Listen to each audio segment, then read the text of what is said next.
প্রিয় দর্শক সবাইকে আমন্ত্রণ জানাচ্ছি পয়েন্ট অফ অর্ডারে আমি কাজী জেসিন। দর্শক মূল আলোচনায় যাওয়ার আগে আজকের কয়েকটি গুরুত্বপূর্ণ খবর দেখে নিতে চাই।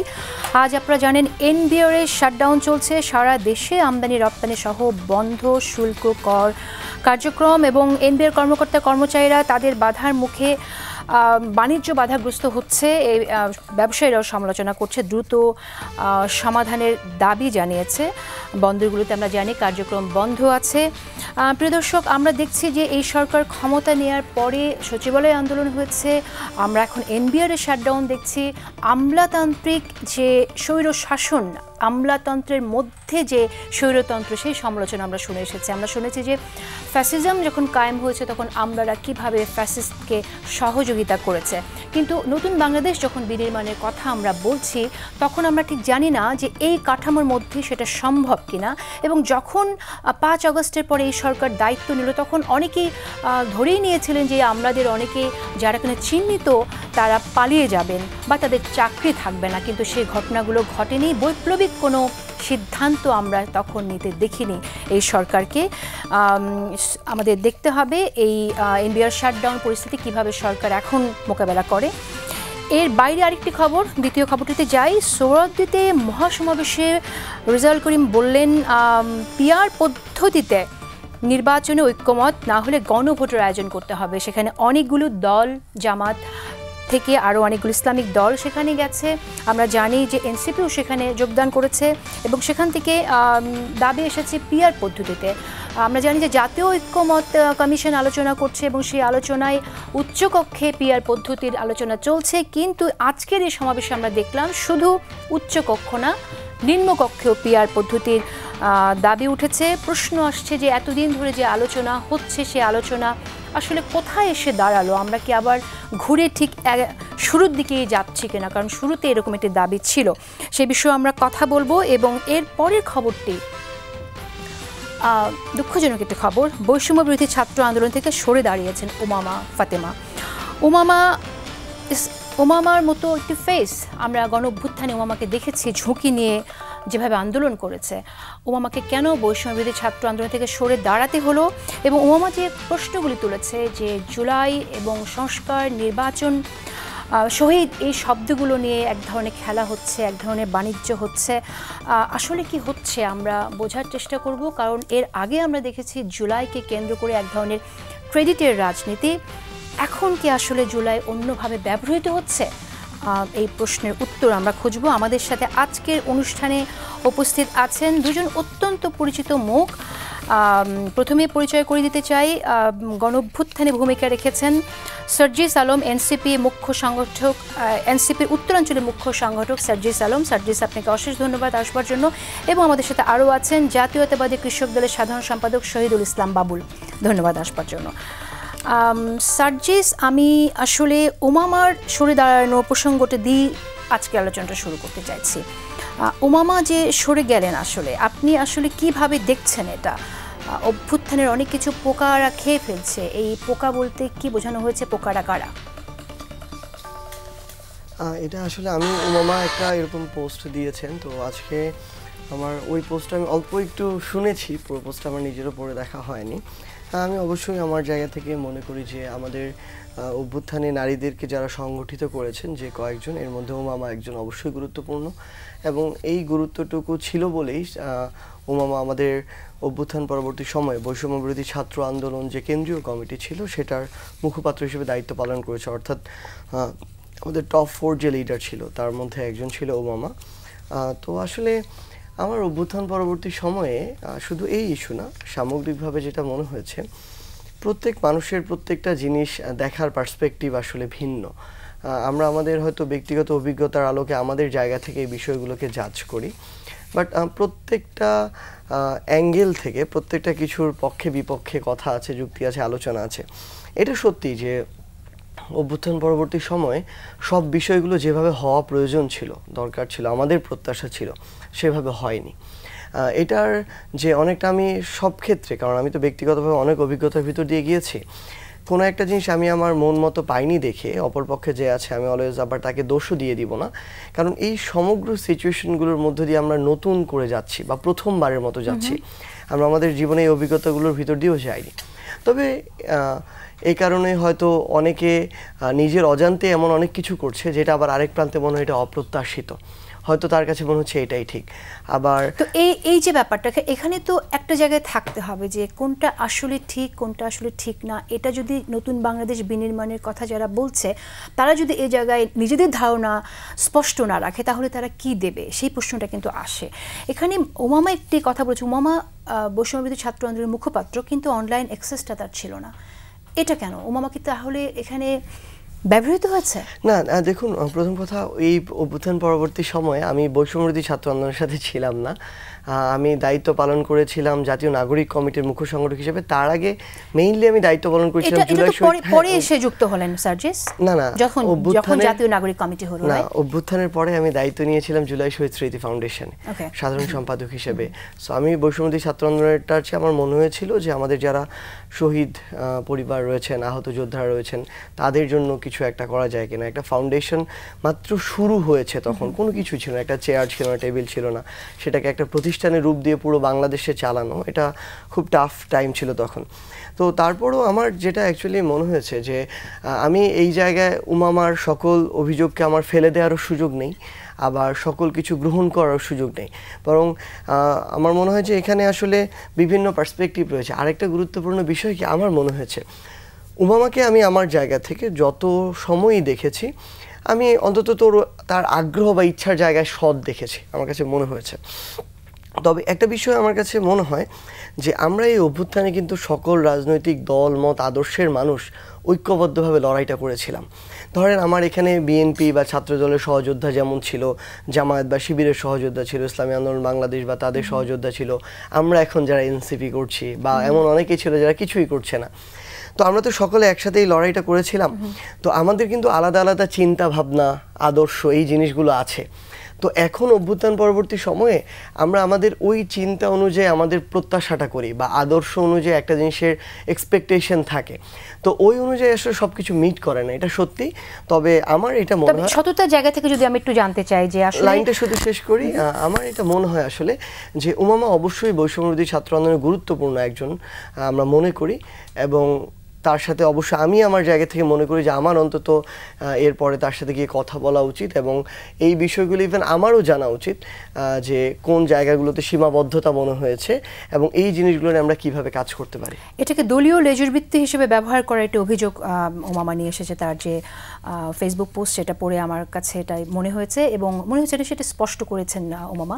এখানে একটি বিষয় যে প্রথম যখন বৈষম্যবিরোধী ছাত্র সংগঠনটা হলো তখন তো ফ্রম ভেরিয়াস পলিটিক্যাল পার্টি, সবগুলো পলিটিক্যাল পার্টিস থেকেই কিন্তু যারা গণঅভ্যুত্থানের সাথে ছিল, সেটা আমি বলবো ছাত্রদল, ছাত্র শিবির, সব দল থেকে, লেফট যে স্টুডেন্ট উইং তাদের ওখান থেকেও অনেকে ছিল। কিন্তু আমরা পরে শুনলাম যে এই দলটায়, এই সংগঠনে যারা অন্য রাজনৈতিক দলের সাথে আছে তারা থাকবে না, সুতরাং যারা অন্যান্য রাজনৈতিক দলের সাথে ছিল তারা সরে গেল এখান থেকে। না, এরকম না, আমি বলি তাহলে একটু, আমি মনে হয় ঠিক বলছি, কারণ অন্য ছাত্র দল থেকে যারা চলে গেছে তারা বলছে যেহেতু ছাত্র দল ছেড়ে এই সংগঠন থাকতে হবে, সুতরাং আমি এটা ছেড়ে থাকবো না। ওমামা ছেড়ে এসেছিল না, এরকম না। আমি জাস্ট যদি আপনাকে বলি, এরকম না বিষয়টা।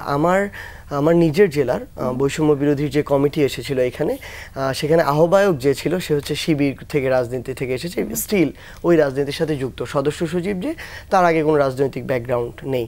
তো এরকম বাংলাদেশের অনেক জেলায় এখনও বৈষম্য বিরোধী ছাত্র আন্দোলনের যে কমিটি আছে, এমন অনেক জেলার কমিটির ধরেন টপ 4 জনের যে ডেকোরাম, ওইখানে এমন ছাত্র দলের একজন সাপোজ স্থানীয় পর্যায়ে নেতৃত্ব দিয়েছেন, যাকে আপনি যদি ওখানে না রাখেন ওই কমিটিটা স্বয়ংসম্পূর্ণ হবে না। আবার এমন অনেক জেলার কমিটি আছে যেখানে আপনি যদি শিবিরের এমন একজন আছে যাকে আপনি টপ 4 এর মধ্যে না রাখলে ওই কমিটিটা প্রশ্নবিদ্ধ হবে। আমার মনে হয় যে এই তথ্যটা আমরা পরে চেক করে নেব, আপনি যেটা বলছেন আমাকে, কারণ আমরা যখন এই বিষয়ে কথা বলেছি আমরা শুনেছি যে বৈষম্যবিরোধী ছাত্র সংগঠনে থাকতে না পারার পেছনে অনেকের কারণ এটা ছিল যে তাদের যেহেতু নিজেদের দলের ছাত্র সংগঠন ছেড়ে আসতে পারছিল না, যেটা উমামা ছেড়ে এসেছিলেন। এটা নিয়ে আমরা পরে কথা বলবো। শহীদুল ইসলাম বাবুল, আমি আপনার কাছে জানতে চাই যে জুলাই নিয়ে যখন আলাপ শুরু করলাম তখন আসলে আপনার কাছেও আমার প্রশ্ন যে জুলাইয়ের স্পিরিটটা আপনাদের কাছে কি, জুলাইয়ের আকাঙ্ক্ষাটাকে আপনারা কিভাবে ধারণ করেন? না, জুলাই তো একটা গ্রেট ইন্সপিরেশন। এই জুলাই তো আমাদের জাতিসত্তার একটা গুরুত্বপূর্ণ অংশ আমরা মনে করি। আমাদের ৭১, ৯০ বা আমাদের ৫২, আমাদের ৪৭ও বটে, বা আমাদের এই কি বলবেন এই জুলাই প্রত্যেকটাই আমাদের জাতীয় জীবনের একটা গুরুত্বপূর্ণ অংশ।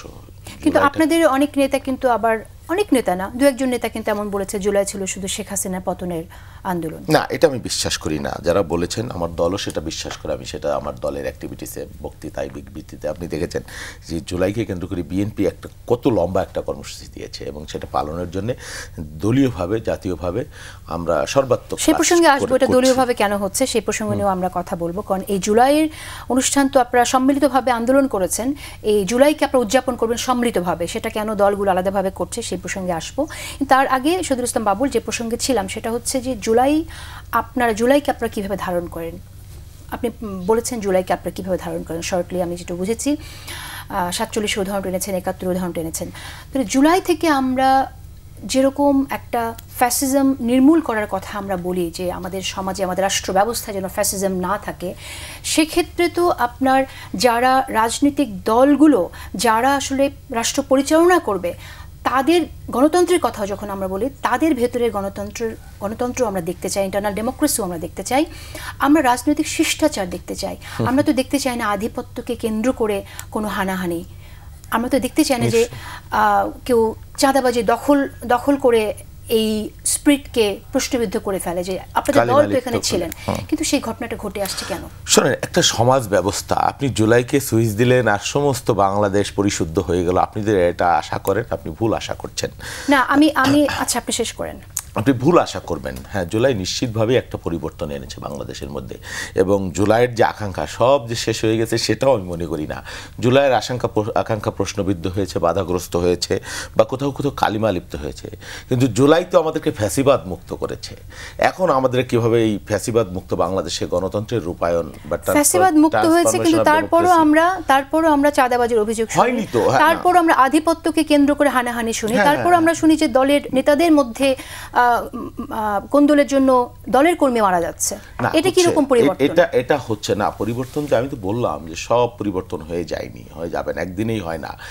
যুগ যুগ ধরে চলা একটা সমাজ ব্যবস্থাকে আপনি এক জুলাই দিয়ে যদি মানে কি পরিবর্তন করে ফেলতে চান সেটা কাম্য হবে না। তবে নিশ্চিতভাবেই পরিবর্তনটা হয়েছে, এটা আমি বিশ্বাস করি, মনে করি যেটুকু হওয়ার কথা ছিল আরো সেভাবে হয়তো হয়। কেন হয়নি এটা আপনার না, কেন একদিনে এটা শোনেন, এটা একটা মনস্তাত্ত্বিক সংস্কার লাগবে, জাতিসত্তার মধ্যে একটা সাংস্কৃতিক রেভুলেশন লাগবে।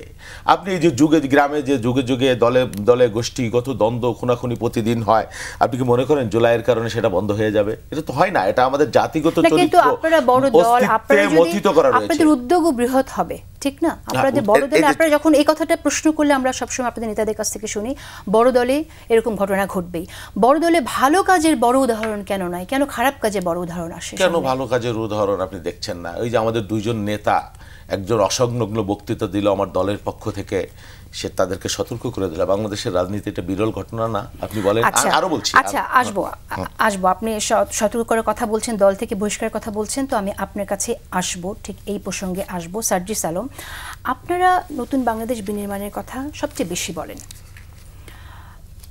পরিবর্তনের কথা সবচেয়ে বেশি বলেন, কিন্তু যখন আপনাদের দলের নেতৃত্ব দিচ্ছেন নেতা হিসেবে, তখন কিন্তু আপনি চাইবেন যে আপনাকে নিয়ে যেন কোনো প্রশ্ন না থাকে, এবং আপনি এটা চাইবেন যে আপনার দলে যারা নেতাকর্মী আসে তারা আপনাকে যেন অনুসরণ করে।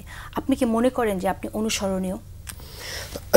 দেখুন, আমরা 2024-এর অভ্যুত্থানের পরবর্তী এই সময়টাতে মানে অপ্রত্যাশিত এবং অনেকটা আমরা আমাদের জায়গা থেকে অকল্পনীয় ছিল যে হঠাৎ করে এত বড় বাংলাদেশে একটা অভ্যুত্থান হবে এবং আমরা এই পরিবেশ পরিস্থিতিতে এরকম দায়িত্বে আসব।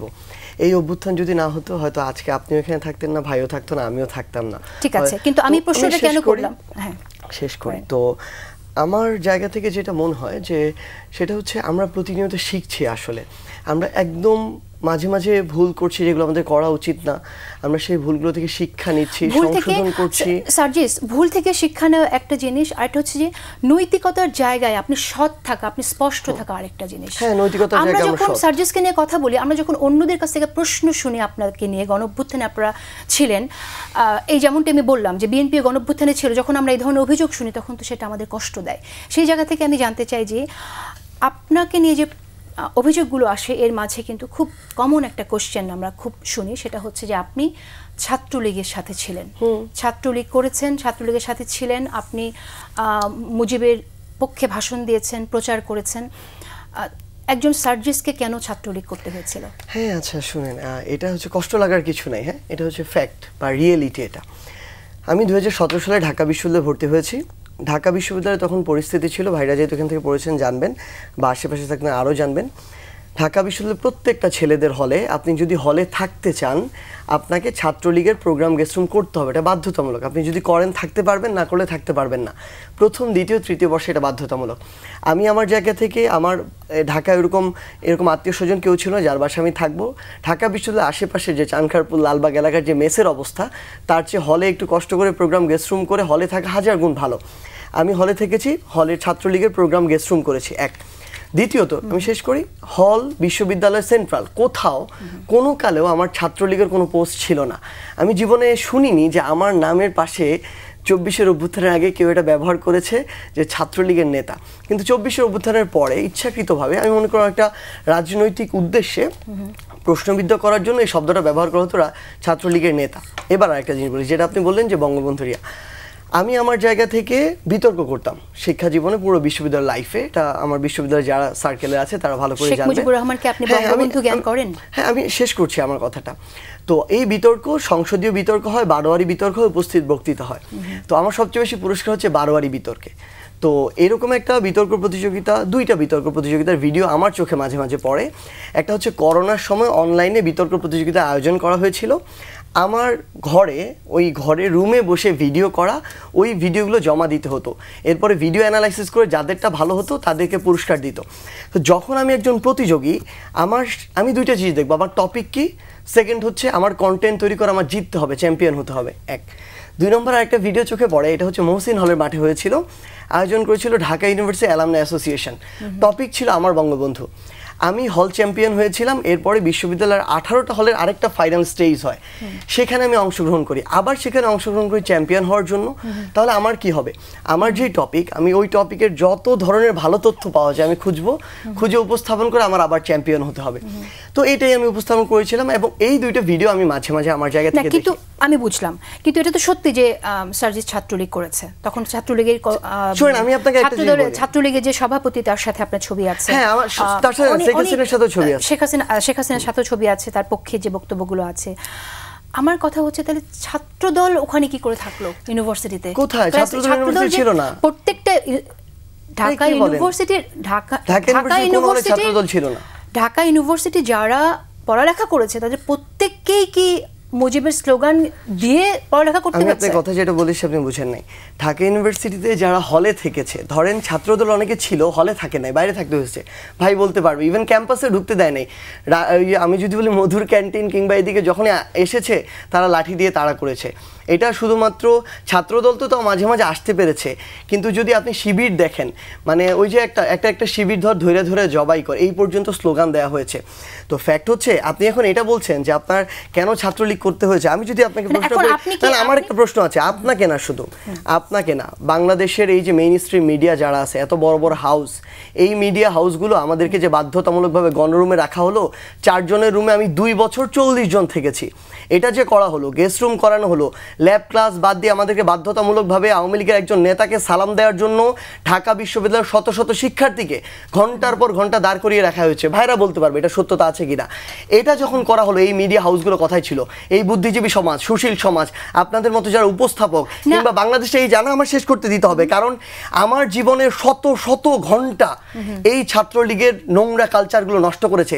তখন ঢাকা বিশ্ববিদ্যালয়ের একজন শিক্ষকও কথা বলে নাই, কোনো একটা মিডিয়া হাউসের একজন সংবাদকর্মী গণরুমে যায় না। কি করেছেন সেটা আমি প্রশ্ন করছি। আপনি যখন মিডিয়ার কথা বলছেন, আমি তো জানি মিডিয়া কি করেছে, সেটা আমরা নিজেই দেখেছি। ব্যক্তিগতভাবে আমি যদি আমাকে প্রশ্ন করেন, সেটা আপনি উত্তরটা জানেন যে আমি যে প্রতিবাদটা করেছিলাম এবং সে কারণে আমি থাকতে পারিনি, কিন্তু সেই প্রতিবাদটা তো আপনি করেন নাই। আমি প্রতিবাদ করি না। আপনার কি মাথা ঠিক আছে এই মুহূর্তে? আমাকে শুনেন, আপনি ছাত্রলীগের এতটা দীর্ঘ জুলাইয়ের 4 তারিখে, আমার কথা শুনেন, জুলাইয়ের 4 তারিখে ঢাকা বিশ্ববিদ্যালয় থেকে আন্দোলনের নেতৃত্বের প্রথম সারিতে যারা ছিল, তাদের মধ্যে যাকে প্রথম ছাত্রলীগ হল থেকে বের করে দিতে নিছে, তার নাম হচ্ছে সার্জিস। আমি শেষ করব। এই জুলাই অভ্যুত্থানের নেতৃত্বে সর্বপ্রথম 5ই জুন যারা একসাথে মিলে 6 জুন শহীদ মিনারে 3টায় প্রোগ্রাম অর্গানাইজ করে, তাদের মধ্যে একজনের নাম সার্জিস। এই অভ্যুত্থানের সামনে সারিতে থেকে যে কয়েকজন নেতৃত্ব দিয়েছে তার একজনের নাম সার্জিস। আপনি কিভাবে বলেন যে আমি প্রতিবাদ করিনি? এই কথা না না না না না সার্জিস, আমি আপনার গণঅভ্যুত্থানে আপনার ভূমিকাকে ডেফিনেটলি ক্রেডিট দেই, আর ক্রেডিট দেই বলেই আমি আপনার সাথে এটা নিয়ে কথা বলছি। ক্রেডিট দেই বলে আমি এই প্রশ্নগুলো যখন মানুষের মুখ থেকে শুনি সেটার জবাব দিতে চাই বলে আপনার কাছে জবাব জানতে চাইছি যে আপনি দীর্ঘ সময় ছাত্রলীগে থাকলেন, তার ছাত্রলীগের যে অপকর্মের দাগ আছে সেই দাগটা তো আপনাকেও কেউ কেউ লাগাতে চায়, সেটার দায় আপনি কিভাবে এড়াবেন? এবং আপনার আরেকটা প্রশ্ন শেষ করে নিই সার্জিস আমি, সেটা হচ্ছে আপনার দলের যারা নেতাকর্মী আছে সেই নেতাকর্মীকে আপনি কি শিক্ষা দিবেন যে তারা এভাবে কোনো ফ্যাসিজম দেখলে এভাবে ছদ্মবেশে থেকে যাবে? ফ্যাসিজম দেখলে ছদ্মবেশে থেকে যাবে কিভাবে? যেভাবে আপনি ছিলেন? না, কোনোদিনও না। আপনি এই কথা বলতেই পারেন না। সবচেয়ে বড় কথা হচ্ছে আমি ঢাকা বিশ্ববিদ্যালয়ে পঞ্চগড় থেকে ফার্স্ট ইয়ার একজন ছেলে 2017 সালে পড়তে এসেছি। আমার ওই সামর্থ্য আছে ছাত্রলীগ, শেখ হাসিনা কিংবা এই পুরো রেজিমটার বিরুদ্ধে দাঁড়ানো? আমি 2017 সালে এখানে এসেছি। 9 থেকে 17 সালে এটা কিভাবে আসলো? তখন বাংলাদেশের রাজনৈতিক দলগুলো কি করেছে? আরো যারা এত বড় বড়, না না আমার শেষ করতে হবে, আপনি তো প্রশ্ন করেছেন, আমার তো উত্তর দিতে হবে। এই যে এত বড় বড় স্টেক হোল্ডার যারা এখন নিজেদেরকে অনেক বড় কিছু দাবি করে, তারা তাদের জায়গা থেকে কি করেছে? আমি তো আমার জায়গা থেকে যখন আমাকে বাধ্যতামূলক এটা করানো হয়েছে, আমি করার পরে যেদিন আমার সাহস হয়েছে, না আমি শেষ করি, যেদিন আমার সাহস হয়েছে আমি এটার বিরুদ্ধে প্রতিবাদ করতে পারি, ওই দিন আমি নিজে আমার ফেসবুকে এখনো এটা আছে, এটা 2020-21 সালের কথা আমি দিয়েছি, ঢাকা বিশ্ববিদ্যালয়ের জন্য এই বাধ্যতামূলক ছাত্র রাজনীতি একটা অভিশাপ, এই লেখাটা আমি যেদিন লিখেছি অন্য কোনো সক্রিয় রাজনৈতিক দলের একজন নেতাকর্মী এটা লিখতে পারে নাই। এটা করেই আমরা সেখান থেকে বের হয়ে এসেছি। আর যদি আগ্রহ থাকতো বা কোনো কিছু সুবিধা নেওয়ার ইচ্ছা থাকতো তাহলে তো একটা পোস্ট নিতাম, কখনো পোস্ট নেই নাই। তো আমাকে সাদা হয়েছে যে আমি হলের ক্যান্ডিডেট হবো কিনা, কারণ আমার চেয়ে ওই মুহূর্তে মানে কম্পিট করার মতো আমার সাথে আমার সমবয়সী কেউ ছিল না।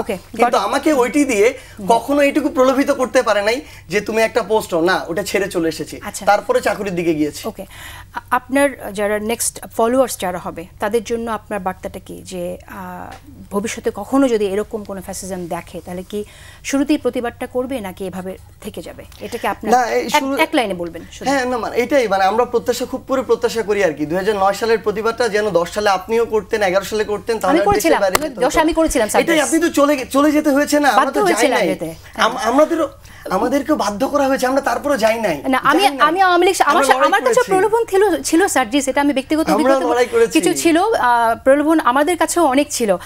আচ্ছা, আমাকে অন্য প্রসঙ্গে যেতে হবে, আমরা দীর্ঘ সময় আলাপ করে ফেলেছি এটা নিয়ে। শহীদুল ইসলাম বাবুল, আপনি বলেছেন আপনার দল থেকে বহিষ্কার করছে, বহিষ্কার করার উদাহরণটা আছে। আমি জানতে চাই যে আপনাকেও তো বহিষ্কার করেছিল একবার, তো বহিষ্কার করেনি কারণ দর্শক ছিল, শোকজ ছিল। শোকজ কেন করলো তো বলবেন আপনি আপনার এলাকায়? না না সেটা বলি, তার আগে এই যে প্রসঙ্গ আপনি কথা বললেন না, যেহেতু আমি ঢাকা বিশ্ববিদ্যালয়ের ছাত্র ছিলাম, দীর্ঘকাল ছাত্র রাজনীতি করেছি, 2 মিনিট আমি বিষয়টা একটু বলি। সার্জিস যেটা বলেছে এটা একেবারে অসত্য না, আবার পুরোপুরি সত্য না, কারণ ঢাকা বিশ্ববিদ্যালয়ের কালচার আমরা জানি, হল কালচার ছাত্রলীগের এরকম আছে। এখানে শত শত হাজার হাজার ছেলে আছে যারা ছাত্র রাজনীতি করে না। হ্যাঁ, সমর্থনের ভান করা লাগে বা করে, বা বিএনপি করে না এটা প্রমাণ করলেই হয়েছে, জামাত না করে না এটা প্রমাণ হইলেই হয়েছে। ঢাকা বিশ্ববিদ্যালয়ের হাজার হাজার ছেলে আছে যারা ক্যাম্পাসে হলে না থেকেও বা হলে থেকে যারা অত্যন্ত মানে শেকড় থেকে এসেছে, তারা টিউশনি করে, আমার দেখা টিউশনি করে জীবন নির্বাহ করেছে, হলে না থেকেও যে পরিবারকেও টাকা পাঠিয়েছে, এরকম উদাহরণ কিন্তু হাজার হাজার আছে ছাত্রের, আমি জানি। তো সব ছাত্রকেই যে একেবারে ছাত্রলীগ করতে হয়েছে এই কথা সর্বাংশে সত্য না।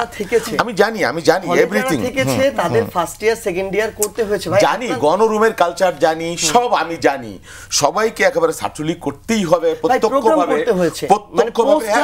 আপনি যাইতেও যাওয়া লাগছে, না না ভাই, ক্লাস ল্যাব বাদ দিয়ে যেতে হয়েছে আমাদের, মানে আপনাদের সময় হয়তো বা কালচারটা একটু রেসপেক্টফুল ছিল, এখন এতটা ছিল না। ছাত্রলীগের মিছিলে কয় হাজার লোক হইতো আপনি বলেন?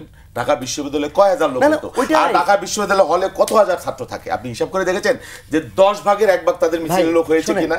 মানে ব্যাপারটা ছিল ফার্স্ট ইয়ার সেকেন্ড ইয়ার, এখানে কিন্তু হলে থাকতো মাস্টার্স এর পর 4-5 বছর হলে থাকতো। ঢাকা বিশ্ববিদ্যালয় আমি জানি, আপনি ঢাকা বিশ্ববিদ্যালয়ের ফার্স্ট ইয়ার সেকেন্ড ইয়ার যদি হিসাব করেন, যত হাজার ছাত্র ফার্স্ট ইয়ার এবং সেকেন্ড ইয়ার, ছাত্রলীগের মিছিলে তার 3 ভাগের 1 ভাগ লোক করে। ভাই আমরাও তো ফাঁকি দিয়েছি, আমরাও এক্সকিউজ দিয়েছি, সেটা আমি বলছি না, কিন্তু পার্থক্যটা কি আপনার সাথে বা অন্যের, যে আমি ছাত্রদলের হাজার হাজার ছেলেকে জানি যারা এই আনিথিক্সের সাথে, এই ফ্যাসিবাদের সাথে আপোষ না করে হল থাকে নাই, তারা মেসে থাকতো, আমি পার্টি অফিস থেকে যদি পল্টন থেকে হেঁটে আসতাম, ডান থেকে বাই থেকে, আমি বিস্মিত হতাম যে এই ছেলেরা কোথায় থাকে, কিভাবে চলে, আমি নিজে চলতে পারি না। আচ্ছা, এই যে বিষয় এইখানে আমি বলবো যে আমি এইখানে বলবো যে ছাত্র দলের একটা ছেলে পরিচয় গোপন করে বা ছাত্রলীগ সেজে হলে থাকবার জন্য বা একাডেমিক ক্যারিয়ার অনেকে ডিস্ট্রয় হয়ে গেছে, এই জায়গাটায় ইথিক্যাল যারা থেকেছে সেই জায়গাটাই আমার সাথে পার্থক্য। শুধু সার্জিস কেন, শেষ করি, গোটা ঢাকা বিশ্ববিদ্যালয় পরিবার পচে গিয়েছিল যে বিশ্ববিদ্যালয় আমরা পাস করেছি। ছাত্র কি না এই বিশ্ববিদ্যালয়কে আমরা চিন্তাম, আমরা জানি কিন্তু ঢাকা বিশ্ববিদ্যালয় হবে কেন? আপনার এখানে যদি আপনি সুশীল সমাজ বলেন, আপনার গণমাধ্যম বলেন, যেভাবে চাটাচাটি করেছে, আপনি একা সার্জিসকে কি দোষ দিবেন? আপনি বলেন আমরা বুকে হাত দিয়ে বলতে পারি যে আমরা গুলির মুখে, আমরা হামলার মুখে, 128টা মামলার মুখে আমরা নথি স্বীকার করি। এখানে এখন যেভাবে কথা বলছি 5 তারিখের আগেও সেইভাবে। আচ্ছা ঠিক আছে, আমরা এই প্রশ্নটার সামনে রয়ে যাবে যে নীতি এবং কৌশলের প্রশ্নে আমরা কোনটাকে গুরুত্ব দেব। হ্যাঁ, আপনি এবার আমার প্রশ্নের উত্তর দেন। আপনি কি প্রশ্ন ভুলে গেলেন? আপনাকে শোকজ নোটিশ দেওয়া হয়েছিল এবং তারপর আপনি আবার সেটা আভ্যন্তরীণ কোন্দলের কারণেই দেওয়া হয়েছিল, আমাকে স্থগিতাদেশ দেওয়া হয়েছিল 2 মাসের, 2.5 মাস পরে সেটা উদ্যোগ করা হয়েছে। আভ্যন্তরীণ একটা দ্বন্দ্বে আমার নির্বাচনী এলাকায় একটা সংঘাত হয়েছিল, তার প্রেক্ষিতে। আচ্ছা, আপনাদের এখানে অভ্যন্তরীণ কোন্দলের জন্য এই যে আমরা এই জিনিসগুলো দেখি যে অনেক সময় অনেককে বহিষ্কার করা হয় বিএনপি থেকে, বহিষ্কার করার পর সে আবার ফিরে আসছে, কিন্তু বহিষ্কারের কারণটা আমরা জানি, কিন্তু কখন সে কিভাবে আবার ফিরে আসে এটা কিন্তু জানি না। অভ্যন্তরীণ কোন্দল আপনি বললেন, এই অভ্যন্তরীণ কোন্দলকে কেন্দ্র করে কিন্তু একজন নিহত হয়েছিল সেখানে, যিনি নিহত হয়েছেন তার দায় কে নেবে? আপনাদের মধ্যে অভ্যন্তরীণ কোন্দল হয়ে গেছে, মামলা চলমান আছে। শুনে এই যে আপনি যে বিষয়গুলো বললেন, রাজনীতিবিদদের যে না সরলীকরণ করছি না, জন্যই আমি একটা স্পেসিফিক উদাহরণ দিয়ে বলছি যে আপনাদের যে দায়, আমরা তো সম্প্রীতির কথা বলছি, রাইট, রাজনীতির সংস্কৃতি পরিবর্তন কথা বলছি, কিন্তু রাজনৈতিক নেতারা, জাতীয় নেতারাই যদি তাদের মধ্যে অভ্যন্তরীণ কোন্দলের জন্য একজন কর্মী মারা যায়, সেটা আপনি কি জবাব দেবেন? আমি বলি, এটা নির্বাচনী এলাকায় 2 পক্ষের মধ্যে সংঘর্ষ হয়েছে, সেখানে আমি নিজে উপস্থিত ছিলাম না, যেখানে খুন হয়েছে, বা আমার যিনি আমরা প্রতিদ্বন্দ্বী নিজ দলের মধ্যে তিনিও ছিলেন না। এখানে নানান শ্রেণী পেশার মানুষ নানানভাবে ইনভলভ হয়েছে। হ্যাঁ, নিশ্চয়ই এখানে আমাদের অসতর্কতা ছিল বা আমাদের ভুলও থাকতে পারে, সেই জন্য পার্টি আমাদের পানিশমেন্ট দিয়েছে এবং তদন্ত করেছে, দেখেছে যে আমরা ব্যক্তিগতভাবে এই ঘটনার জন্য দায়ী না। হ্যাঁ, আমার মতো মানুষ এত ডেডিকেশন, এত কিছু, তারপর আমার প্রশ্নটা এই জায়গা, আপনি যেটা বলছেন যে সব কিছু আগের মতো চলছে, সেটা আমি মনে করছি না। সবকিছু আগের মতো চলছে না। আমাদের বাংলাদেশের কালচার ছিল যে যত গালিগালাজ করতে পারত, আচ্ছা আপনাকে আমরা দেখলাম, যে যত গালিগালাজ করতে পারতো সে তত পুরস্কৃত হতো, যে যত অসুস্থ রাজনীতি করতে পারতো সে তত বেশি পুরস্কৃত হতো, এবং স্বীকারই করা হতো না যে আওয়ামী লীগের কোনো নেতা অন্যায় করতে পারে। আমরা স্বীকার করছি, মেনে নিচ্ছি, দায়িত্ব নিচ্ছি, অনুরোধ করছি, শাসন করছি, এবং সর্বোচ্চ আমার হাতে আচ্ছা কতটুকু কাজে দিচ্ছে শুনবো, এটা ঠিক আছে, ধন্যবাদ আপনাকে। আর আপনি আপনার আসন পরবর্তীতে আপনি অভ্যন্তরীণ কোন্দলের কথা বললেন, আমরা দেখলাম যে আপনার আসন ফরিদপুর 1 থেকে পরে আপনি ফরিদপুর 2 থেকে 4-এ গেলেন। সামাজিক যোগাযোগ মাধ্যমের দিকে তাকালে আমরা দেখতে পাই অনেকগুলো বিষয়ের মধ্যে একটি টপিকে আমরা আজ তুলেছি, আর সেটা হচ্ছে আজ 85তম জন্মদিন ডক্টর মোহাম্মদ ইউনূসের। অনেকেই তাকে শুভেচ্ছা জানাচ্ছেন, শেয়ার করছেন সামাজিক যোগাযোগ মাধ্যমে। আমাদের পক্ষ থেকে তাকে জন্মদিনের অশেষ শুভেচ্ছা। বহুদিন পর একজন রাষ্ট্রপ্রধানের আমরা এরকম অনাড়ম্বর জন্মদিন, আলোকবিহীন একটা জন্মদিন উদযাপিত হতে দেখলাম। আলোচনায় ফিরে যাই, আমরা ব্রেকে যাওয়ার আগে যে প্রশ্নটি রেখেছিলাম শহীদুল ইসলাম বাবুল আপনাকে, সেটা হচ্ছে যে 2 থেকে আপনি 4-এ গেলেন কেন? মানুষ তো নিজের আসনেই ইলেকশন করতে চায়, 4-এ কেন গেলেন? না, এটা কেউ যেতে চায় না, আপনি ঠিকই বলেছেন। হ্যাঁ, জন্ম শেকর বেড়ে ওঠা, হ্যাঁ, পূর্বপুরুষের কবর ভিটা, এটা একটা মানুষের আবেগ থাকে, অনুভূতি থাকে, এটা সত্য। কিন্তু আমি তো একটা রাজনৈতিক দল করি, আমাকে রাজনৈতিক দলের সিদ্ধান্ত তো মেনে নিতে হয়।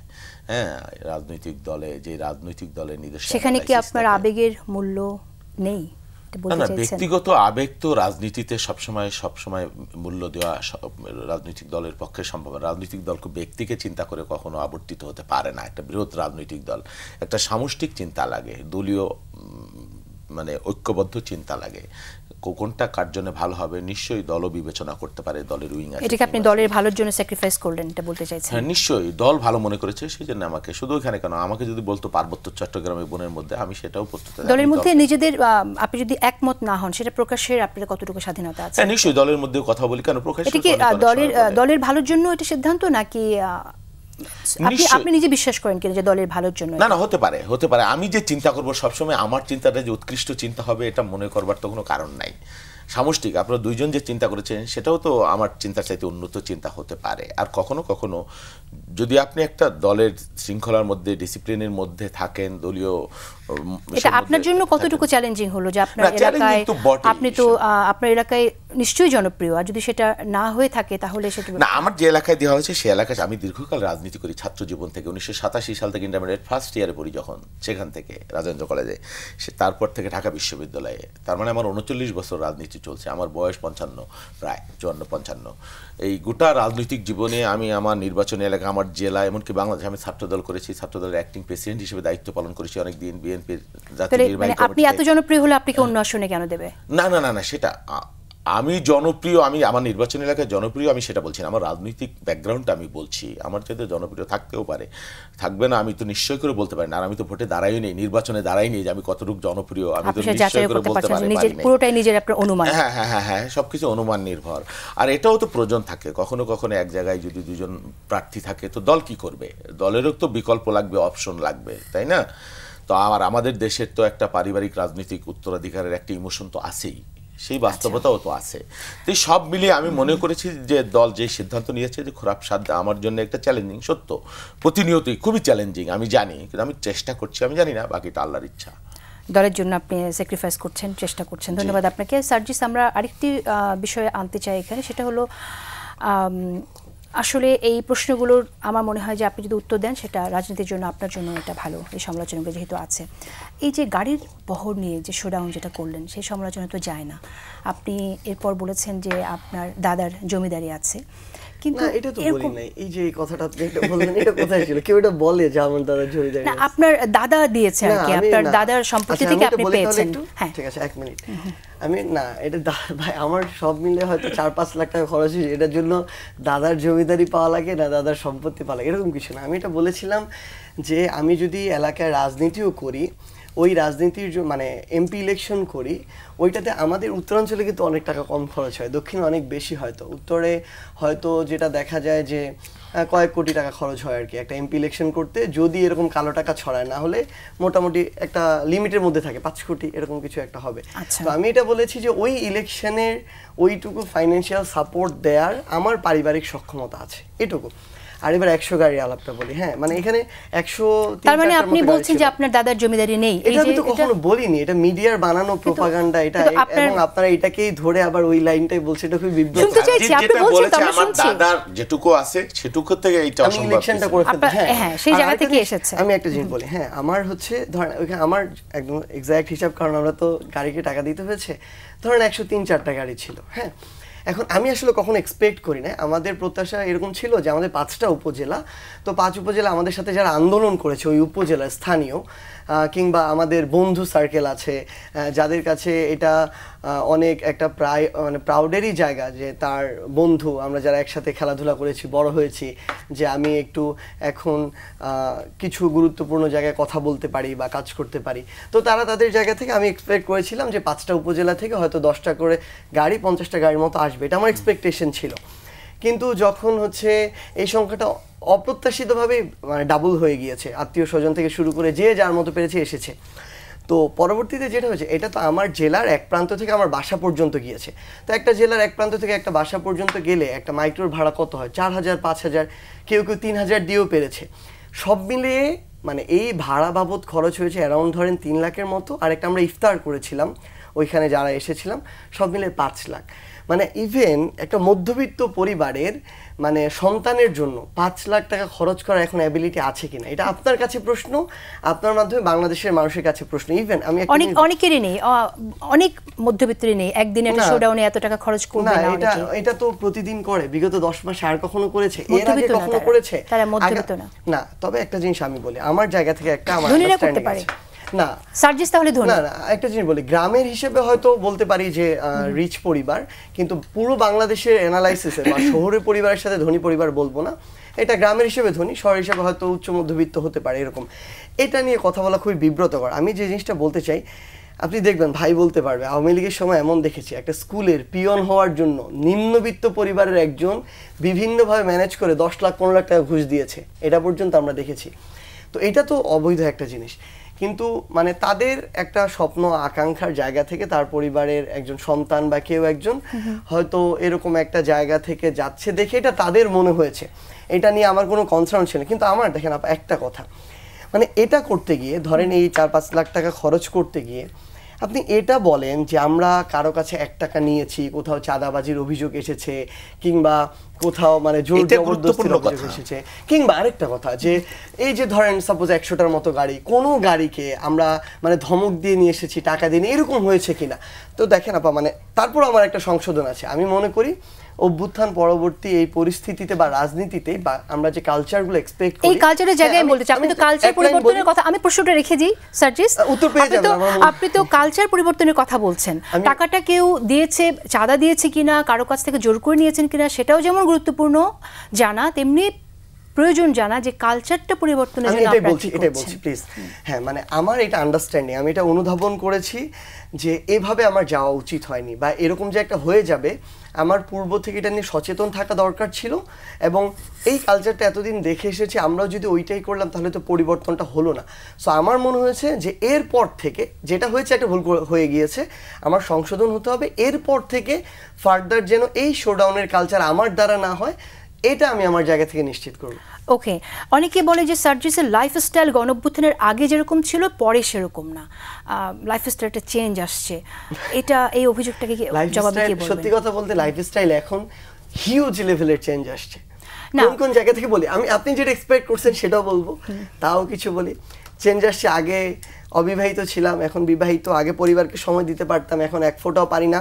আগে নিজের মতো নিজের জীবনের রুটিন ঠিক করতাম, এখন পারি না। মানুষের এক্সপেকটেশন অনুযায়ী ঠিক করতে হয়। ভাই বুঝবেন একজন রাজনীতিবিদ হিসেবে কেমন হয়। আগে আমি রেগুলার 10টা 11টায় ঘুমাতাম, 4টা 5টায় উঠতাম, এখন আমি 4টা 5টায় ঘুমাতে যাই, হয়তো 7টা 8টায় উঠি। মানে এরকম একটা বিশাল চেঞ্জ এসেছে লাইফে, যেটা আমার হাতে এখন আর কন্ট্রোলটা নাই। আর আপনি যেটা এক্সপেক্ট করতেছেন, আমি এখন যেভাবে চলি, মানে ধরেন আমার পোশাক পরিচ্ছদ বা এগুলো, আপনি জাস্ট 24-এর অভ্যুত্থানের আগে আমার সোশ্যাল মিডিয়াতেও যদি একটু ঘেটে দেখা যায়, এর চেয়ে আমি মানে সত্যি কথা বলতে একটু এর চেয়ে কস্টলি লাইফ লিড হতো। এটা হচ্ছে বাস্তব, মানে আমার অনুধাবন এটা। এখন এটা করা যায় না, মানে আমার ধরেন আমার যদি পারিবারিক বা ব্যক্তিগত সামর্থ্য থাকে তারপরও করা যায় না, কারণ এটা নিয়ে অযাচিত প্রশ্ন আসে। যেমন আমি জাস্ট একটা এক্সাম্পল দিই। আমি কিছুদিন আগে আমি মানে আমার নতুন বিবাহিত জীবন শুরু হয়েছে, তো খুব স্বাভাবিকভাবে আমার আরেকটি যে পরিবার রয়েছে সেখান থেকে তারা গিফট দিবেই, খুব স্বাভাবিক, তাদের পরিবারের নতুন সদস্য। তো 2 ঈদে তারা আমাকে বেশ কিছু পাঞ্জাবি গিফট করেছে, এবং তারা তো স্বাভাবিক ভালোটাই দিতে চাইবে। আমি মানে তারা দেওয়ার পর থেকে এ পর্যন্ত সেগুলো কোনো দিন পরিনি, শুধু এই কারণে যে একদিন পরেছি কিছুদিন আগে, এর আগে আরেকবার পড়েছিলাম তাদের দেয়া 2টা পাঞ্জাবি, যেদিনই পরে বাইরে যাই এটার একটা ছবি আসে, এরপর এটা কোথা থেকে কেনা হয়েছে, দাম কত, এগুলো সোশ্যাল মিডিয়া আসতে থাকে। তো এটা নিয়ে জাস্ট শেষ করে এক লাইন, তো মানে আমরা এখন একটা কথা আছে উভয় সংকট, আমরা সর্বসংকটে পড়েছি। কিভাবে? ধরেন আমরা যদি ওটা না পড়ি আমার ওই পরিবারের মন খারাপ হয়ে যায়, যদি পড়ি যে মানুষজন আমাদের পিছনে লেগে আছে তাদের মন খারাপ হয়ে যায়, আবার মানে নিজেরও একটু বিব্রতকর অবস্থা। ঠিক আছে, আমি পাঞ্জাবির দাম কত, কেন গিফট করলো, এত গিফট কেন আসছে, এই প্রশ্ন করছি না। না আমি প্রশ্ন অবশ্যই আপনাকে আমি করব। আমি একটু যোগ করি, হ্যাঁ একটু বলুন, একটু যোগ করি, আমার কষ্টটা বুঝুন। আমি জানি, হ্যাঁ শুনেন, এই যে আমরা রাজনীতিবিদদেরই মানে পিণ্ডি চর্বণ করি বা চর্বিত চর্বণ করি সারা জীবন, কিন্তু এদের যে স্যাক্রিফাইস এটা আমরা দেখি না অন্তরালে। এই যে এদের দুঃখ বেদনা শ্রম না এটা কেউ দেখে না। এই যে দেখেন আপনার অনুষ্ঠানে এসেছি, সারাদিন এমএমআর নির্বাচন এলাকা 4-5টা জনসভা করে দৌড়ে দৌড়ে যেমনি আসি ঝুঁকি নিয়ে। এর আগে দেশ টিভিতে নিশ্চয়ই আপনি এই ধরনের প্রশ্নের মুখোমুখি হতে আসেন না, আমরা বুঝতে পেরেছি। বাসায় যেয়ে দেখবো কমপক্ষে অনেক মানুষ। আবার আমি সারা রাত দেশ বিদেশ আমাকে ফোনে কন্ট্যাক্ট করতে হবে, কথা বলতে হবে, কখন আমি ঘুমাবো আই ডোন্ট নো। আচ্ছা আমি আসছি, আমি আরেকটু শেষ করে দিই, 1 মিনিট লাগবে। দেখেন এই যে আপনি টাকা কোথায় পেলো কি পেলো এই প্রশ্নগুলো করলেন, ঠিকই আছে, ওরা যেটা গোজামিল দিয়ে যেটা বলছে বাস্তবতা সেটা না। কেউ পরিবারের টাকা দিয়ে লক্ষ লক্ষ কোটি কোটি টাকা খরচ করে দেয়, সাধারণত আমাদের বাংলাদেশের রাজনৈতিক কালচার করতে পারে না, করতে পারে না। আমি বলি করতে পারে না আমার দেশে বাংলাদেশের। এই জন্য রাজনৈতিক সংস্কৃতির পরিবর্তন লাগে। আমি একা রাজনীতি করি, আমার এলাকায় আমি বলি আমার সিস্টেমটা কি, যারা পদধারী প্রত্যেককে আমি বলি দেখো আমি একা রাজনীতি, এই অনুষ্ঠানে কত টাকা লাগবে, আমি কয় টাকা দেবো, তুমি কয় টাকা দেবো, তুমি কয় টাকা ঠিক ঠিক করো, প্রত্যেকটা ইউনিয়ন পর্যন্ত আমরা কিন্তু এইভাবে করে থাকি। আচ্ছা আপনি আপনাকে প্রশ্ন করার আগে উত্তর দিচ্ছেন, আমি বুঝতে পারছি। আসবো আবার আপনার কাছে, আসবো আপনার কাছে, আমি না আসবো আপনার কাছে। অ্যাড করব একটু ভাইয়ের সাথে। মানে ভাইয়ের একটা শব্দ আমি দ্বিমত জানিয়ে রাখি খুবই রেসপেক্টফুলি, সেটা হচ্ছে গোজামিল, যেটা আমরা মানে বলেছে যে আমি দিয়েছি, এটা না। আর এটা হচ্ছে মানে এটা এই পুরো 10 মাসে একবারই ওই রকম একটা 4-5 লাখ টাকা খরচ হয়েছে, আর কখনোই হয় নাই। এইটুকু পারিবারিকভাবে ম্যানেজ করা যায়। তবে একটা সত্যি কথা বলি, একটা ঘটনা, হ্যাঁ তবে একটা ভাইয়ের একটা জায়গা আমি একমত, এই যে কোটি টাকা খরচের যে কালচার, এই যে কালো টাকা খরচ করে নির্বাচনে জেতার যে কালচার, সেটা পরিবর্তন হতে হবে, এটা পরিবর্তন হতে হবে। এই যে আমি এই জায়গাটিতে আমি আসতে চাইছিলাম সার্জিস, আপনার এলাকায় আপনি বলে নির্বাচন করতে 5 কোটির মতো টাকা লাগবে, এই টাকাটা আসবে কোথা থেকে আপনার? না একদম বলি, আমি বলি 5 কোটির মতো টাকা লাগবে এটা না। এই লাস্ট টাইম যারা ইলেকশন করেছিল তাদের 5 থেকে 10 কোটি টাকা খরচ হয়েছে। 5 থেকে 10 কোটি? হ্যাঁ, কিন্তু আপনি যদি কুমিল্লার দিকে তাকান 100 কোটি টাকাও খরচ করে, আওয়ামী লীগের সময়টা করেছে, এমন অনেকে আছে। এবং স্পষ্ট করে বলি, মানে আমাদের এই টাকা খরচ করার মানে খরচ করে ধরেন আপনি পরিবার থেকে একবার খরচ করে কি পরিবারকে নিঃস্ব করে ফেলবেন? এটা তো করা যায় না। সেটাই বলছি, এই যে কালচারটা, এই কালচারটা থেকে বের হয়ে আসতে হবে। এই কালচার শুধু রাজনীতিবিদরা এটা থেকে বের হয়ে আসতে পারবে না একাই। একদম আপনি দেখবেন এখনো যদি আপনার জনগণকে আগের রাতে 500-1000 টাকা ঢুকিয়ে দিয়ে ভোট নেওয়া যায়, তাহলে একজন মানুষ যার নিজের উপরে আত্মবিশ্বাসটুকু আছে, যার নিজের ওই যোগ্যতাটুকু আছে, কিংবা ধরেন যে কেউ একজন, সে কিভাবে ওই যোগ্যতার উপর আস্থা রেখে ভোট চাইতে যাইবে? সো এই দায়িত্বটা না জনগণকে নিতে হবে। হ্যাঁ, জনগণকেও নিতে হবে নিশ্চয়ই। আমি অবশ্যই 1 মিনিট না আপনি বলবেন, কিন্তু আমি প্রশ্নটি রেখে দিই আপনার কাছে শহীদুল ইসলাম বাবুল। আপনারা যখন অনেক নেতাদের কাছ থেকে আমরা এনসিপি কেন সার্জিস 100টা গাড়ি নিয়ে শোডাউন করলো, ইন্টারকন্টিনেন্টালে কেন প্রোগ্রাম করলো, লঞ্চিং প্রোগ্রামে এত টাকা কেন খরচ হলো, এসব কিন্তু আমরা শুনি। বিএনপির যে বড় বড় প্রোগ্রামগুলো হয়, এই প্রোগ্রামগুলোর টাকা কোথা থেকে আসে? প্রশ্নগুলো আমি বলছি আপনি তো বিএনপিকে পুরনো বন্দোবস্তের মধ্যেই রাখছেন, নতুন বন্দোবস্তের মধ্যে তো রাখেননি। যাই হোক, আপনারা নতুন বন্দোবস্তে যেতে চান কিনা? আমি বলি শোনেন, এই জন্য বলছি যে রাতারাতি এই সমাজ পরিবর্তন হয়ে যাবে না। কেন যাবে না? আপনি একজন ভোটার, আপনার এলাকার যে এমপি, আপনি চাইবেন যদি কর্মী হয়ে থাকেন বিএনপির, যে আমার নেতা খুব সৎ হবে, আদর্শিক হবে। আবার আপনার মা অসুস্থ হলে, সরি আপনাকে দিয়ে, মা অসুস্থ হয়ে যখন হাসপাতালে ভর্তি হবে, আপনি এক্সপেক্ট করবেন যে আপনার নেতা একটা হাসপাতালের বিলটা দিয়ে দিবে। আপনি দিতে পারলেন না, 5,000 দিলেন 50,000 জায়গায়।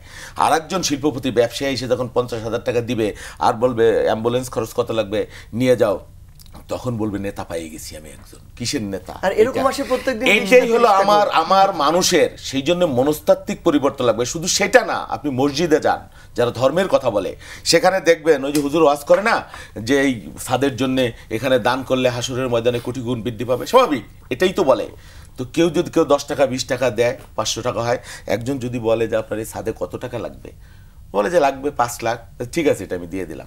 আমার কাছে মনে হয় না আপনি মনস্তাত্ত্বিক ভোটারের মনস্তাত্ত্বিক পরিবর্তনের কথা বলছেন। যদি আপনি মনস্তাত্ত্বিক সংস্কার বা বিপ্লব তৈরি না করতে পারেন, 1 জুলাই দিয়ে আপনি রাতারাতি সমাজ পরিবর্তন করতে কয়টা জুলাই লাগবে? এই পরিবর্তনের জন্য কয়টা জুলাই লাগবে? তাহলে হয়েছে, আমি মনে করছি পরিবর্তন শুরু হয়ে গেছে। আপনি যেভাবে রাতারাতি রেডিক্যাল চেঞ্জের পরিবর্তন চাচ্ছেন, আপনি এই প্রশ্নটা করতে পারছেন যে আপনি কোথায় টাকা পাচ্ছেন। আপনি 1 বছর আগে এই প্রশ্নটা করতে পারেন না। দেখতেও চাই যে আপনারা আমাদের হ্যাঁ প্লিজ সার্জিস। মানে যতটা প্রত্যাশা ছিল ততটা পরিবর্তন হয়নি, তবে শুরু হয়েছে ভাইয়ের সাথে আমি এটা একমত। আর আরেকটা পার্থক্য আছে, ধরেন আপনার পদ্মা সেতু মেট্রো রেল, এটা ধরেন 2 বছর হয়ে গেল, আপনি চোখে দেখতে পাবেন। এই যে সিস্টেমের পরিবর্তন, এই পরিবর্তন তো চোখে দেখা যায় না, এবং এটা অনুভব করা যায় তখন যখন ওই সিস্টেমটা তৈরি হয়ে যায়। এই সিস্টেমগুলো চেঞ্জ করতে সবচেয়ে গুরুত্বপূর্ণ ভাই যেটা বলছে, এখানেও আমি একমত, মনস্তাত্ত্বিক পরিবর্তন। এটা রাজনীতিবিদদের মধ্যে, এটা আমলাদের মধ্যে, আইন শৃঙ্খলা রক্ষাকারী, সময় খুব কম। আমি একটু জানতে চাই যে সম্প্রতি আপনি একটি টেলিভিশনকে গণঅভ্যুত্থানে ভূমিকা রাখার জন্য ধন্যবাদ জানিয়েছেন। না, নেভার, এভাবে না। তাদের জিস্টা এরকমই, পাশে থাকার জন্য ধন্যবাদ জানিয়েছেন। না, এরকম বলি নাই, নেভার, আমি বলি নাই। আপনি শুভকামনা জানাননি এবং তাদের ভূমিকার জন্য ধন্যবাদ জানিয়েছেন তো? না, ভূমিকার জন্য ধন্যবাদ জানাইনি। নো, আমি কি বলেছি আমার কথা যদি আপনি শুনেন, আমি স্পষ্ট করে, কারণ আমার ভাই আমার চোখের সামনে এটা হয়েছে, আমি তো জানি আমার কোন লাইনটাকে কে কিভাবে প্রকাশ করেছে, প্রোপাগান্ডা ছড়িয়েছে, কে কিভাবে তখন শেখ হাসিনাকে ধন্যবাদ দিয়েছে এবং আমাদের এগুলোকে চক্রান্ত বলেছে।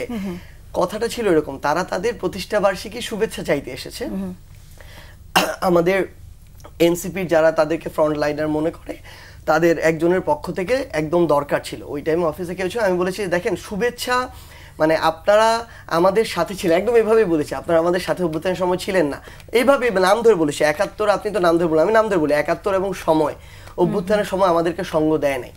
আমি জাস্ট বলেছি যে ভাই আমি যদি বলি আমার যেটা মন চাচ্ছে আমি ওইটা বলবো। তখন আমি বলেছি যে আপনাদের চ্যানেলের নাম হচ্ছে 71, এই নামের সাথে আপনাদের জাস্টিস করতে হবে, ওই স্পিরিটের সাথে জাস্টিস করতে হবে যেটা আপনারা এতদিন করতে পারেননি। কিন্তু আপনাদের দলের একজন নেতা পাশে ছিল এটা বলে তারপর সরিও বলেছে কিন্তু। হ্যাঁ, তো আমি এটা বলছিলাম যে আমাদের প্রত্যাশা থাকবে আগামীর বাংলাদেশে আপনারা জনগণের চাওয়া পাওয়া এবং আকাঙ্ক্ষাকে ধারণ করে আপনাদের পরবর্তী কার্যক্রম পরিচালনা করবেন। আর তাদের ওই যে ধন্যবাদ জানানোটা হয়েছিল বর্ষপূর্তি যেটা ছিল সেটা উপলক্ষে।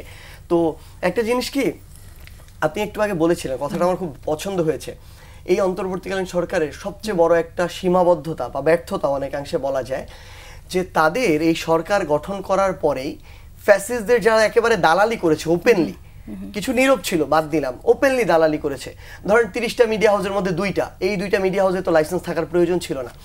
এই আমলা ধরেন আছে 1 লক্ষ, এর মধ্যে যদি এরকম 500 বা 1000 থাকে তার তো আর এই আমলাতন্ত্রে থাকার প্রয়োজন ছিল না। এইগুলো যে শেকড় থেকে উৎপাটন করতে হবে এই কাজটা শক্তভাবে এই অন্তর্বর্তীকালীন সরকার করতে পারে নাই। এখন যে একটা মেইনস্ট্রিম মিডিয়া এখনো আমার কাছে নিউজের জন্য আসে, প্রচার করে, তার যখন একটা বর্ষপূর্তি তখন বলতে হয়েছে। সময় বলি লাস্ট 30 সেকেন্ড, সময় শেষ হয়ে গেছে। নাসির ভাই যেটা বলেছেন এটার জন্য উনি ক্ষমা প্রার্থনাও করেছেন এবং আমার কাছেও মনে হচ্ছে যে আমাদের এটা দেওয়ার ক্ষেত্রে আরো সতর্ক থাকা উচিত। 71 কে অন না করে 71 টিভি কে অন করতে গেলে তো সমস্যা হয়ে যাবে। টিভি কে অন করতে যায় কথাটা এরকম ছিল না। ঠিক আছে, আমি একটু জানতে চাই 50 নাসরুদ্দিন পাটোয়ারি কিন্তু আমার এই প্রোগ্রামে বলে গিয়েছিলেন যে 50 থেকে 100টি আসন ম্যাক্সিমাম পেতে পারে বিএনপি, তার বাকি আসনগুলো যদি এনসিপি পায় তাহলে এনসিপি দ্রুত নির্বাচন চাচ্ছে না কেন? এনসিপি তো সংস্কারগুলো নির্বাচনে বিজয়ী হয়ে এসে করতে পারে। না, ব্যাপারটা এরকম না। আমরা আত্মপ্রকাশ করেছি 6 মাস হয়েছে, আমাদের এখন কাজ হচ্ছে মানুষের দ্বারে দ্বারে যাওয়া। তো আমরা বিশ্বাস করি আমরা যদি মানুষের দ্বারে দ্বারে যেতে পারি, আমাদের স্বপ্ন আকাঙ্ক্ষা চিন্তা ভাবনা দেশ এবং মানুষকে নিয়ে এগুলো তুলে ধরতে পারি, মানুষ আমাদেরকে গ্রহণ করবে। আর বিএনপির ক্ষেত্রে যদি বলি আমাদের প্রত্যাশা থাকবে তারাও আমাদের অভ্যুত্থানের সহযোদ্ধা, তারা এই অভ্যুত্থানের স্পিরিটটাকে ধারণ করবে স্থানীয় পর্যায়ে।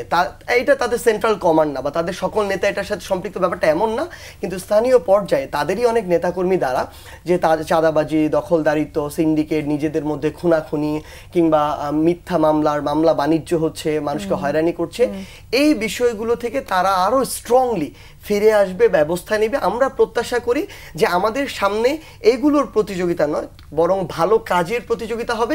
যারা ভালো কাজ করবে তাদেরকে জনগণ গ্রহণ করবে। সময় যেহেতু শেষ হয়ে এসছে, খুব বেশি গভীরে যাওয়ার সুযোগ নেই। আমি একটু জানতে চাই আপনার কাছ থেকে শহীদুল ইসলাম বাবুর, আমরা আপনাদের দলের অনেক নেতাকর্মীদের কাছ থেকে এনসিপি যারা আছে তরুণ নেতা, অপেক্ষাকৃত অনেক তরুণ তো সবাই বয়সে আপনি বলবেন যে 60 বছর একজন মানুষও বলতে পারে যে আমি তরুণ, সুতরাং চিন্তায় তরুণটাই ইম্পর্টেন্ট। এই দলের নেতাকর্মীদের বিরুদ্ধে অনেক বিশুদ্গার আমরা শুনি। সো ঠিক কি কারণে যে এনসিপি বিরুদ্ধে এই ধরনের বিশুদ্গার আমরা শুনি? আমরা বটবৃক্ষ কেন তৃণলতাকে এইভাবে আঘাত করতে? না, আঘাত কেন করব? দেখেন, এটা শুরু হয়েছে প্রথম আসলে এনসিপির অপরিপক্ক রাজনৈতিক আচরণের কারণে। প্রথম থেকেই তারা বলল নৌকার ধানের শীষ, তারা আমরা তাদের সহযোগী, একসাথে আন্দোলন করলাম, রক্ত ঝরাইলাম, হ্যাঁ, এত মানুষ, এত আত্মত্যাগ। প্রথমেই নৌকা ধানের শীষ 2 সাপের 1 বিষ। তাদের প্রোগ্রাম থেকে মির্জা কাদের, মির্জা আলমগীর সমভাবে যেভাবে বলেছে, নাসিরউদ্দিন পাটোয়ারি তাকে তারা পুরস্কৃত করে কি জিয়াবাদ আর মুজিদবাদ রাখবো না, এই নাসিরউদ্দিন পাটোয়ারি আবার বলে 50 সিট 100 সিট। দেখেন, হাসান মাহমুদরা তো নাই বাংলাদেশে, তাও তো 2-1 লাগে। সার্জিসকে আমি বলছি না। শোনেন, এই 9 মাসে 10 মাসে এই যে এপিএস কাণ্ড, আসিফের এপিএস, নাহিদের এপিএস, এই যে আপনি ভাই বলছিলেন এটা কি একটারও সত্যতা এসেছে? এই যে কোন নাহিদের সত্য, যেটা হাসিনারও বললেন। কোনোটা এখনো সত্য আসে নাই। কি বলেন? হাসিনা যত অন্যায় করছে ওইটাও এটা সত্য, সত্যতা ছিল না? এইটাও আদালতে কেউ ভাই, রায় দেয় গুলি নাই। কার নির্দেশে ভাই করা ভাই হয়েছে? ভাই আমি বলছি এই যে শত শত কোটি টাকার দুর্নীতি হচ্ছে, এইগুলোই তো হলো ডিনায়ালের ব্যাপার। আমি কিন্তু ডিনায়াল করি না, আমার নেতাকর্মীরা অন্যায় করছে, সব নেতা ভালো না, বাংলাদেশের সব রাজনৈতিক না, না দল ভাই, এটা মিলে, propaganda আমি হচ্ছে বলছি ভাই। বাংলাদেশের সব রাজনৈতিক দল মিলিয়ে যত না কর্মী, আমার 3 ভাগ তার 10 ভাগ, 3 ভাগের 1 ভাগও বিএনপির অর্ধেক না, তো বাংলাদেশের অর্ধেকটাই তো বিএনপির কর্মী। তো এখন অপরাধ যা হবে, মানুষ তো বাংলাদেশেরই, তারা অপরাধ তো বিএনপির পাল্লাই ভারী যাবে। কিন্তু আপনারা ছোট দল, ছোট রাজনৈতিক দল, নতুন আদর্শের কথা বলেন, তত্ত্বের কথা বলেন, হ্যাঁ নতুন বন্দোবস্তের কথা বলেন, আপনারা যে চাঁদাবাজকে থানার থেকে নিয়ে আসছেন, গ্রামের নেতার কথা বাদ দেন, আপনার মতো নেতা কোথায় কোথায় হান্নান মাসুদরা যাই নাই, আপনি কি কি হান্নান মাসুদ এই ধানমন্ডি থানা থেকে আনেনি? মানে এটা কি বিষয় ছিল? এটা কি চাঁদা? আশ্চর্য ব্যাপার। হান্নান মাসুদ ভাই, থানায় ভাই, গিয়েছিল, ভাই, সেই এইবার- উদাহরণটা এখানে এই যে বলেছে লজ্জা, আমাদের। একটা জিনিস তাই add না? করি ভাই, একটা না, না, জিনিস add add করবেন, এই দেখেন ঠিক আছে, বলেন। আপনার এই যে বললেন না ওমামা শেষ, ফাতিমা, কি বলছো? ছেড়ে দিতে আর হবে বলেন, আমাকে। একজন অতি গুরুত্বপূর্ণ নেতা, আমি শুধু 3 লাইন পড়ে শোনাই। প্ল্যাটফর্মে যাওয়ার আগে আমার আমাকে দলের না ভাই, আমার প্রতিশ্রুতি, দলের না। আপনার যেটা ভ্রূণ, NCP র না। আপনার যেটা শেষ NCP, করে দিতে তার হচ্ছে ভ্রূণ আমাকে। হলো বৈষম্যবিরোধী ছাত্র, সেই ভ্রূণ থেকে যিনি এসেছেন তিনি বলছেন, এবং গুরুত্বপূর্ণ নেতা, আপনাদের মতো একজন গুরুত্বপূর্ণ নেতা।